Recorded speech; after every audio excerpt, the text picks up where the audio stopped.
Career మళ్ళీ start చేయాలనిపిస్తుందా? Day అంతా family responsibilities, night mobile open చేస్తే చాలు friends, career achievements, life growth posts కనిపిస్తాయి. ఫోన్లో మన ఓల్డ్ ఫొటోస్, ఓల్డ్ మెమరీస్ గుర్తు చేసుకుంటే అక్కడే ఆగిపోయామా అనిపిస్తుంది. ఒక నిజం ఏంటంటే మీరు ఆగలేదు, మీ డ్రీమ్స్ ఆగలేదు. మీ లైఫ్ జస్ట్ వేరే రూట్ తీసుకుందంతే.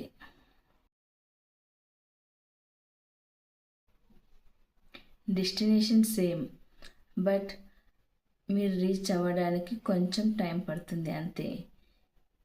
మీరు మాత్రమే కాదు, ఈ ఫేజ్లో చాలామంది ఉమెన్ ఈ ఫేజ్లో ఉన్నారు.